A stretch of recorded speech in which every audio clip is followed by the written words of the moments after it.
right. What day is it? Today is Friday, the 22nd. Floor gang. Yay, floor gang. Yeah, floor gang. Although this, at the time when this video comes out, the floor gang meme is going to be very out of date. Might not be a thing anymore. But that's fine. So we just played. We well, did. you actually, correction. I haven't played this time because I had some performance issues and basically crashed. When we started playing with devs, we played one match originally. Yeah. Two of us, and then once the whole development team started playing, I kind of like started crashing and didn't have much of a gameplay to show for. But I did record devs playing, so that was fun to see. Obviously, you guys are gonna see that. Yeah, and that usually happens to me, but this time I was actually fortunately enough to you got lucky, yeah. to get into the game actually. And so what's new? Well, for starters, just hopping into the game. When it's loading up, there's like a little countdown. Mm-hmm. It's letting you know what your objective is, what you need to do. Yeah. And before you actually start playing, before you gain control of the survivor, there's like a sort of cinematic, sort of like, camera angle coming in, and it looks pretty cool. Shows you a little bit of like who you are, your team, what's around you. Then just the first thing that I noticed outside of that was just how much the environment has been sort of filled in. Mm-hmm. A lot of the sort of building structures or different items such as cars or things laying around that were once sort of just like kind of just filled in with this sort of green outline, they actually now have detail, and I think that that's actually pretty good to see that everything is sort of coming to life. Yeah. The feel was better. There was one moment where me and my teammate, we were sort of on this mountaintop, and we saw a lot of nanos, and we were just like, look, let's not go down there. Let's just sort of pick them off. And I happened to have a sniper rifle. And just, before with like the sort of automatic weapons, it's very, very difficult to control when you're aiming, like the pullback from firing. But actually, this one was actually pretty well controlled. I sniped maybe 6 to 10 different nanos or so, and it was pretty easy to do. So the feel for the game is coming along pretty well in terms of weapons use. Yeah. There was a lot of ammunition in this round, which was one of my biggest... that was refreshing. I've seen like every single developer not having issues with ammo, which was like... Yeah, and a lot of weapons too. Like I think I had options of guns. Yeah. Like I could choose this and choose that, so that was good. As well as different chips to sync with the nanos. There was a lot more variety that fell from when attacking them. Let's see, I saw a lot of vehicles around. They're not movable or drivable or usable, but like just there in the way, which is pretty cool. There was an interesting sort of ping system that I came across when I found a few items. I couldn't pick up the items, but I could tag them and let my team go and pick those up, which I thought was interesting, and they also did the same for me. Yeah, I think the game design team is actually testing that out, like to ease the communication and not like people that are not relying like on voice chat too much, like for you to be able to highlight things in the environment for your teammates. It's obviously a very important feature. So I think that's a very welcome kind of control. Yeah, so I found that pretty useful, especially since I think one of the members of my team did not speak English. So the ping system, it was a good tool for us to have there. Let's see, running to the shuttle to launch. Yeah. As you're running, you see this kind of like blurred, shaky, kind of like your screen goes into this like hyper mode when you're trying to run, and I get the idea behind it, but I wear glasses. It made my eyes cross a little bit. It wasn't the greatest thing for me. So as I told you before, before we started recording, one of my first things that I do in any game is to disable motion blur, because it's actually like it looks cool on like some cinematic situations, or like if you want to make a very cool looking video, but for like actual gameplay. This amount of motion blur doesn't make me comfortable. So I think obviously that would be an option to just turn it off. But again, this is like super early, and they're just experimenting with graphical features. And it just simply makes sense to crank it up all the way sometimes and see how the game performs. You push it to the limit and then see what happens. All right, like, you know, this is how much we can go. This is the impact on the performance, and then, you know, you can adjust it and, you know, give it like a certain range. So that's fine. And yeah, you've seen anything new? Anything else? Plenty of chips. Yeah, there were a lot of chips. I ran into a couple of sort of like crash situations that kind of were crashes but weren't really. Yeah. So I'm in the middle of playing, and all of a sudden, bam, game freezes. Yeah. I exit out. I'm like, okay, it's over. I come back in to wait for the new match, and you're just behold, back. I'm back to where I was. Yeah. Of course, my trigger wasn't working anymore, so I couldn't shoot. I only had access to my melee, which was fine because I was able to still do damage with it. But it's coming along really well. Just the whole feel of it. There's a combination of me getting better at the game, and the game just actually performing better when you play. Yeah, I really actually had no issues with the performance that much after the game loaded. So that's clearly a testament to obviously that team being able to optimize over time.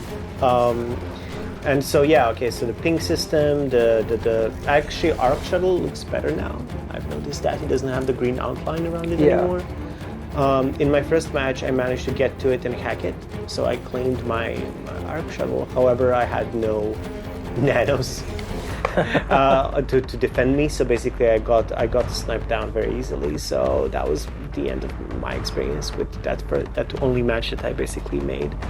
My biggest probably takeaway from this is I can't stress enough how important it is to have nanos. Like, they're just so useful, and they're just so important to you being successful and your team being successful that you can't really go through the game and win without them, in a sense, because they protect you from other nanos, and they usually wipe them out pretty easily. They protect you from enemies that are around.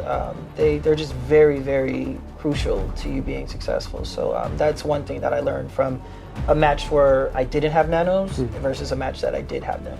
Oh yeah, totally. I mean, like, just the aspect, if nothing else, the actual distraction and like being able to slow down your opponents and like plan where they go and telling them exactly, like, you know, like if you see the Arc Shuttle being like taken over by enemies, you could tactically like plan their route and sort of like attack them in the opportune moment. Because when you capture the shuttle, what happens is it actually attracts all the nanos that are not controlled by the enemies as well.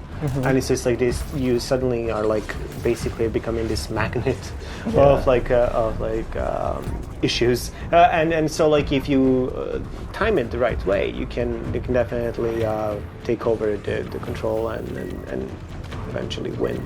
So yeah, that's awesome. And then you also notice that some developers actually didn't even go for the first shuttle.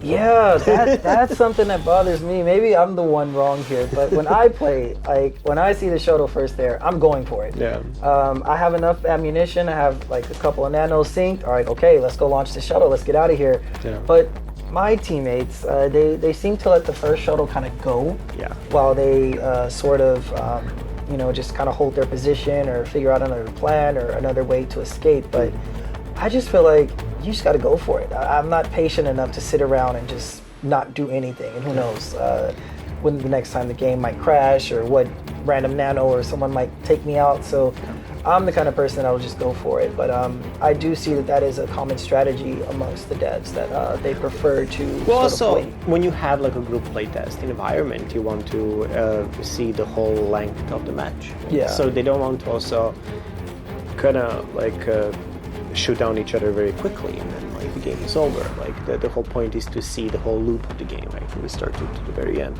Yeah. So the balancing and the flow and everything is obviously a very big topic and for every playtest that we do. And you know, that also goes to show you how much effort the developers are also putting in to make sure that, you know, like from the beginning, you know, how your experience is going to look like. So yeah. Yeah, I see that. I think this is actually going to be a good opportunity for me to actually play with a different type of chips find out the best combo to sync with the nanos, the ones that's probably the most effective given the situation. So I should take a lot more time to actually try to do that. I guess the competitive nature inside of me just wants to hurry up and get there and win. Yeah, and again, like I think over the course of these videos, we are going to dive deeper and deeper into these things, like discovering these combinations and different parts of the map and the gameplay and UI and all of that. And again, like all the B-roll and all the videos that we're showing you in these diaries are obviously like the UI is not final, the gameplay is not final, the graphics, literally the whole game is not final. So this is just like a very heavy work in progress, and like that's what we are here for. Yeah, and just the interactiveness of like the environment with the survivor, your character.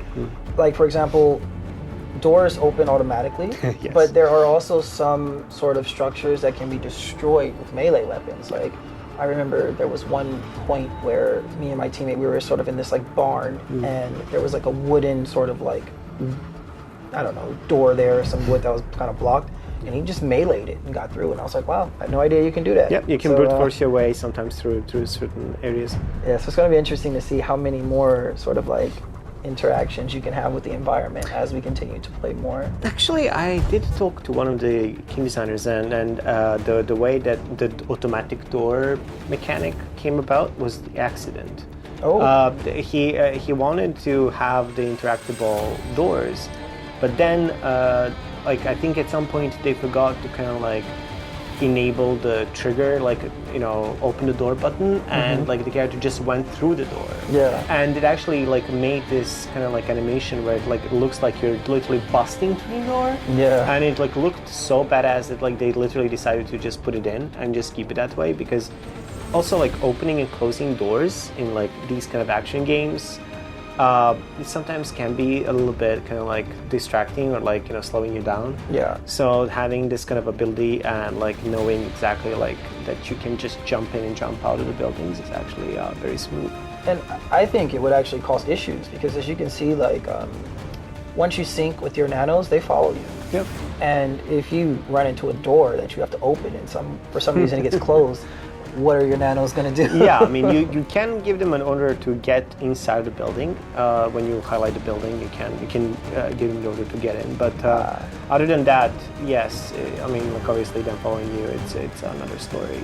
But that's where the commands come in, giving them waypoints and deciding exactly where they're supposed to be going. So yeah, I mean, it's looking good. I'm very happy that we are able to kind of keep following this whole situation. Yeah, and I'm definitely excited to every week, see the new changes that they implement. Like I go into the game looking, okay, what's new now? Like what can I see? What can I spot? What can I do differently? Yeah. So sweet. Well, yeah, I mean, that's pretty much it for this week. Yeah. I think we've covered most of the stuff. I don't know if Lore Gang is going to be back next week. We're just in love with we don't have Tambourine, unfortunately, to be completely on brand, but we are going to be playing every week and hopefully recording these as we go, unless some kind of holiday or something hits. Yeah. But I don't think we have anything else coming, so these should be pretty consistent. So yeah, that's pretty much it. I have to betray Floor Gang and yeah, that's pretty much everything. All right, till next time. See you guys.